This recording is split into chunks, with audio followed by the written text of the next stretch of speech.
Lately, rumors have been swirling that Sony has supposedly put most of the work on Beyond the Spider-Verse on hold.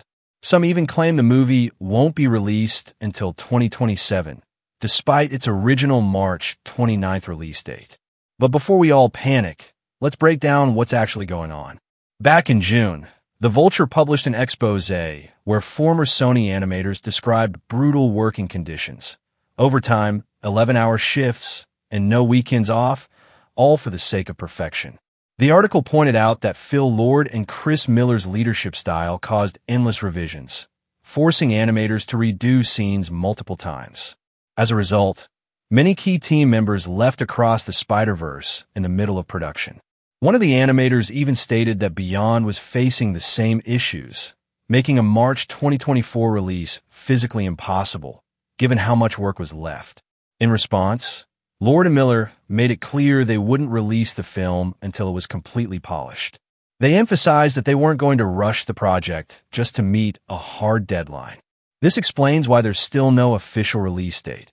And while 2027 is just speculation at this point, it's a possibility that fans have to consider.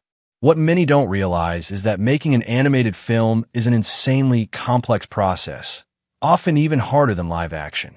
It starts with countless drafts and concept designs, going through multiple rounds of revisions. Then comes voice recording, which is a nightmare on its own, as actors are often in different cities with conflicting schedules. After that, there's animation and storyboarding, which can take years for an entire team. Then comes editing, music, special effects, and post-production. Now, imagine all of that, but on the scale of Spider-Verse, where 6 distinct animation styles, meticulously crafted characters, and visually stunning locations are involved.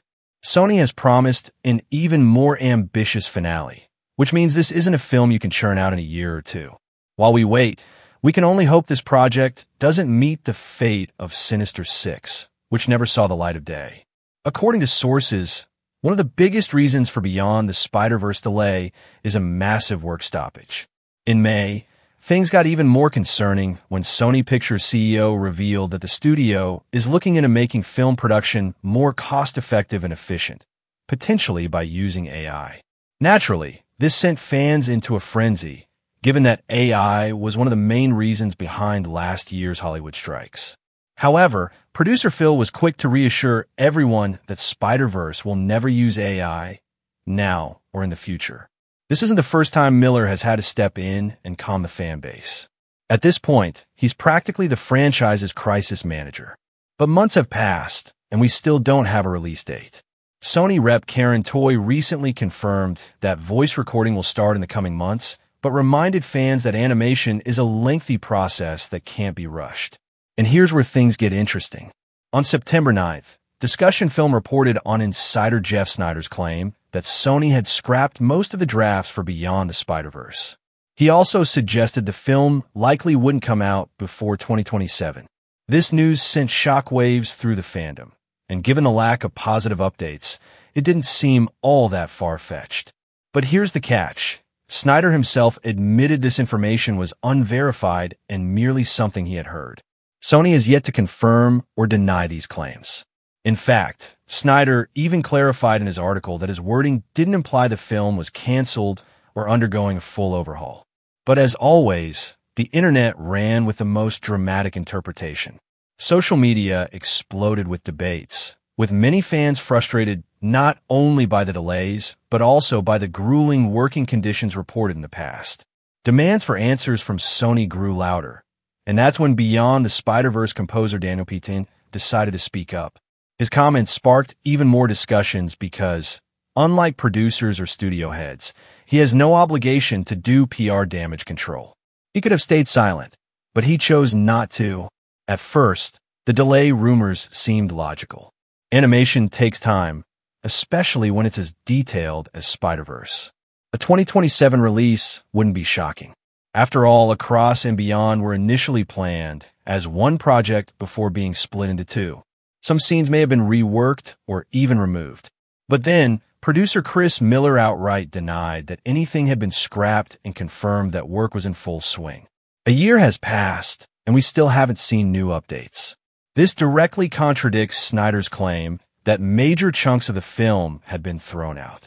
However, if we're talking about script changes or scene modifications, that's a different story. Snyder might have a point there. Miller also reassured fans that the film's reels, essentially moving storyboards used to visualize sequences, are progressing well. Storyboard artist Samantha Esley checked with the post-production department and confirmed that nothing major had been cut. Of course, skeptics might argue that Sony doesn't disclose everything to artists or composers, but that doesn't automatically make Snyder right either. In today's media landscape, it's important to rely on trustworthy sources. Still, Miller's statement that nothing has been removed gives us hope. That said, the film still lacks an official release date. A 2026 premiere seems likely, but there's another factor to consider. Sony is also juggling other Spider-Man projects. So, until we get official news, all we can do is wait. One thing is certain. Given the sheer ambition of this movie, any delays are justified. Across the Spider-Verse left audiences on a jaw-dropping cliffhanger. And now, we can only hope the finale delivers the answers we've been waiting for. This time, Miles won't just be facing external threats. He'll have to confront his own alternate self from Earth 42, a world where he never became Spider-Man. In this reality, his life took a completely different path. Instead of a hero, he became the Prowler. Growing up in a city ruled by chaos and lawlessness, he's turned into a true anti-hero. Their meeting will be more than just a fight. It's a clash between two vastly different lives, forcing the original Miles to question his beliefs and overcome his deepest fears and doubts. But the real villain remains the Spot, whose powers were only teased in the second film in the trilogy's finale. He'll be a full-fledged multiversal threat. His ability to create portals between dimensions makes him a danger not just to one reality, but to the entire Spider-Verse. He's not just a chaotic force. He has a personal goal, which, according to rumors, is tied to a tragic past. To stop him, Miles and the Spider Society will have to unite, or the consequences could be catastrophic. One of the franchise's biggest strengths has always been the variety of Spider people, and the third installment promises to expand on this even further. Gwen Stacy has reunited the old team, bringing back fan-favorite characters from the first film. But the real intrigue lies in the introduction of new, previously unseen Spider variants, each adding their own unique flair to the story. Special focus will be given to Miguel O'Hara, who might be forced to reconsider his approach to preserving the multiverse, leading to some unexpected twists. While Beyond the Spider-Verse will undoubtedly deliver jaw-dropping action, its core theme will revolve around personal choice, what truly defines a hero. This internal struggle will be most evident in Miles' confrontation with his alternate self. Additionally, the film will explore the franchise's signature themes of family, responsibility, and sacrifice. The trilogy's finale remains a mystery, but one thing's clear. It's shaping up to be an unforgettable conclusion.